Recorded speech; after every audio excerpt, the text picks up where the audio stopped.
Hey guys, this is Mr. GADGETMIX, and in this video we are going to take a look at the Nokia Lumia 540. Now this device was launched way back in I think 2013, 2014, and this came with Windows Mobile 8.1, Windows Phone 8.1, and later on it got an upgrade to the Windows Phone 10. And in this video we're going to see how it performs in 2019. So let's pop the battery in. I have like 50-60% of it charged, and let's see how it performs. Oops, that's the upside. See if we have the vibration. Yeah, Microsoft.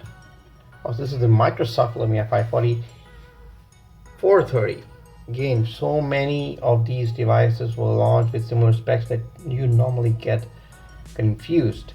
So this was the 430 launched by Microsoft when they had just acquired the Nokia brand, and it's now running the stock version of Windows Phone 10. This was the last update it ever received officially. It's not running the developer version, so this is the last stable release. We're going to see how it performed in 2019. So specs wise, it had a Snapdragon 210 processor, 512 MB RAM, not GB, and it is running almost all the stock apps which are upgraded to the latest versions. It's giving me a SIM error because I have the flight mode enabled. I'm going to use it under Wi-Fi. Now Windows Phone had a teething problem when connecting to Wi-Fi. Somehow it just hated some of the Wi-Fi hotspots, and right now it says available. It doesn't want to connect because it thinks that the current Wi-Fi does not offer internet functionality, which is just absurd because it does. You can get internet on all of my mobile phones. They are all connected to the Wi-Fi, but this one just doesn't want to connect for some reason. So let's see, and let's try to fix it off camera first. But we need Wi-Fi to test out the things. Alright, we're back. I rebooted the router and rebooted the device, and magically it connected to the router. So this is how it looks. Looks pretty nice. The UI feels very smooth even in 2019. Very smooth UI. I mean, it's buttery smooth, and even in the higher end devices it was even smoother. That's the phone. Your calls, your favorites. Very nice. Let's take a look at the File Explorer. So Windows Phone came with a built-in File Explorer. It has an SD card inside, and it is much more functional than what you get on an iPhone. You get a real File Explorer, just like Android. This has zip functionality built in as well, so you could zip a file and send it to your friend. You can also look at its properties just like you do on a Windows device. So very capable, and it is sad that we do not have any Windows Phone devices anymore. Of course, back in 2013, 2014 you had huge bezels, so a lot of unused screen real estate. You can see we have the back button here, Windows button, which is like a home button, and we have a search button as well, which takes you to the Bing search, just like Google Assistant. It is called Cortana, just like what it is called on the Windows 10 desktop. Very nice. You can change the tiles here. This is the notification bar. similar to what you find on Android and iOS. All of these are customizable. Let's go to settings. Again, very smooth UI, very smooth. To change the settings, you go to personalization just like you would do on a Windows computer. Then you go to colors. Takes a while. Then you can choose between two schemes, dark and light. I have gone for the dark. You can choose light as well. Dark scheme won't make any difference if you're using a non-AMOLED display like on this one. This was a low-end Lumia, and using dark screen won't give you better battery life. Let's choose a red one. So you get red tiles now. Let's take a look at the Photos app. Takes a while to load the photos. Here they are here. Again, some pictures of the dogs. There's a dog in the astronaut suit, and downloaded on 29th of May.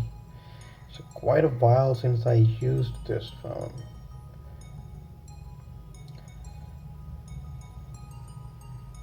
I got some music on the SD card. Again, you get the loading screen on Windows Phone 10, and when I had the Windows Phone 8.1, the loading screen was non-existent. It was much faster. Things have changed a lot, and people really did not like when the Microsoft actually made the Windows Phone 10 slower than the Windows Phone 8.1. But it forced a lot of us to move to Windows Phone 10, because a lot of applications have started withdrawing their support from the Windows Phone 8.1 system. So we had to upgrade to Windows Phone 10 to access those apps. You could make folders on the screen as well. Home screen, yes, you could make folders, and they were very useful if you had multiple apps. But I used to like keep them separately like this. You could also resize the live tiles like that. Very nice. And they used to adjust. The live tile adjust themselves, like you just saw. If I make it smaller, the other tiles adjust themselves. Very nice. The calculator app, very nice and useful. Standard calculator and a lot of other converters built in as well. Very useful and very functional. Very nice. I mean, if in 2009, if you want to use your phone as a second device, and in which you will only be making phone calls and listening to music, this is a great phone. If you use Microsoft apps like OneNote, Live, the email app is also very nice. So yeah, the Outlook app looks very nice. It's syncing. The Outlook settings are out of date. Now this notification was like, it used to pop up every now and then, and it just doesn't make any sense. Your Microsoft Outlook settings are out of date. So let's fire up the Internet Explorer. Oh, sorry, the Microsoft Edge. Yeah. So let's open a website, and it will give you an idea on how slow or fast the device is. All right. So let's type in Engadget. Let's open the eBay. By default, it takes you to the Bing page. Let's open eBay. Okay, here you go. I think it will open the mobile page. So it opened pretty fast because the eBay mobile page is not complex at all. So it loaded just fine. Let's go for Engadget. Let's use the Bing search or the Cortana search. Voila. Engadget.com. It's taking its time. What happened?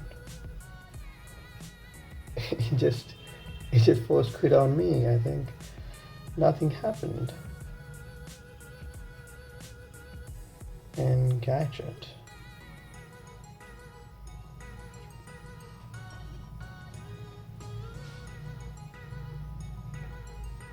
So I'm opening the Engadget.com now.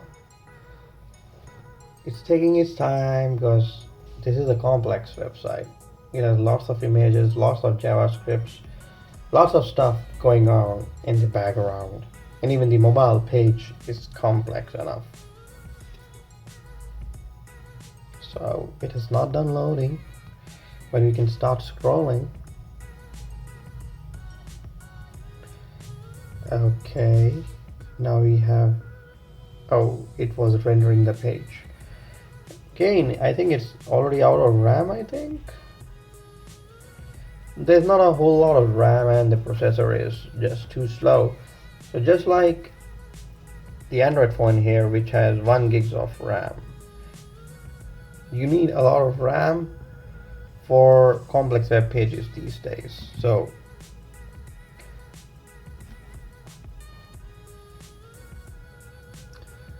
it's taking its time. Let's open an article. eBay, Visa, Master and pull out Facebook, Libra cryptocurrency. That was going to happen, so I've already tabbed it.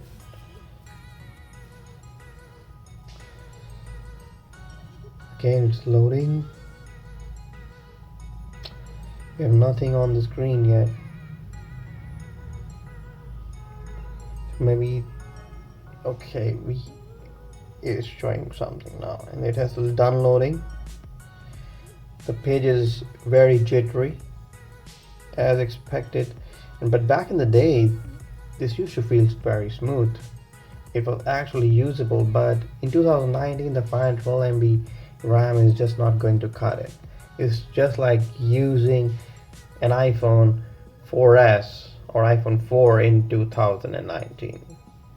You will run into problems when running complex web pages like Engadget or your favorite banking website, which use a lot of JavaScript and security features. However, if you stick to mobile websites, the websites which are not RAM hungry, you will run just fine. If you read basic news websites like BBC Mobile, you won't run into any problem. So let's try BBC Mobile then. Oh, not BBX. Oops, it just again some problems. BBC Mobile. I think it will open the BBC Mobile page.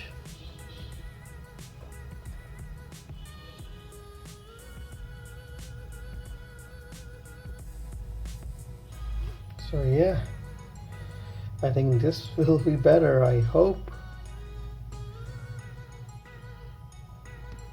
Yeah, let's open a link. Ronaldo moves closer to 700 career goals. Good for him. Good job, Ronaldo.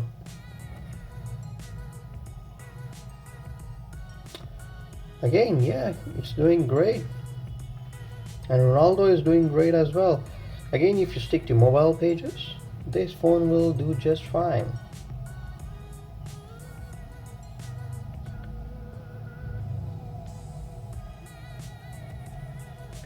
Now, I have many phones around, so I don't use this phone as often, but if you are planning to use, if you find this phone fairly cheap, and if you try eBay, you can get them for like 10-15 bucks now, and it only supports 3G.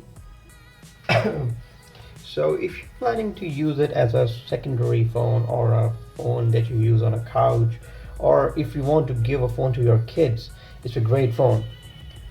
However, the app system, the app ecosystem is severely limited. There is no official YouTube app, for example. So if you want to watch YouTube, you have to go to m.youtube.com on the Microsoft Edge. Also, you need a lot of patience. If you're a guy or a girl who do not have patience, this is not the phone you should go for. It takes a lot of time to load. So again, yeah. If you can do with the basic apps, yeah, go for it. $10 and you won't mind.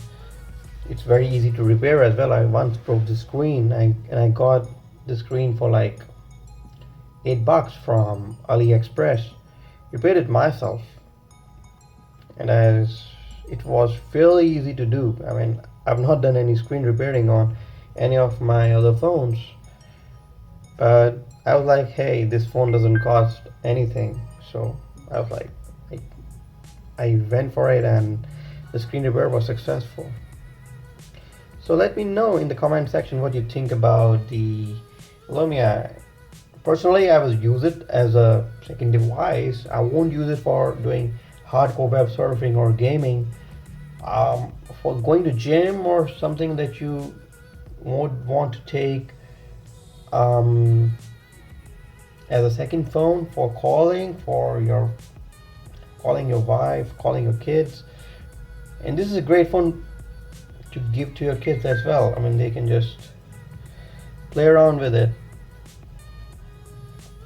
Alright, so let me know in the comment section below what you think about this phone, and hope you like this video, and stay subscribed if you want to see similar videos. Bye bye.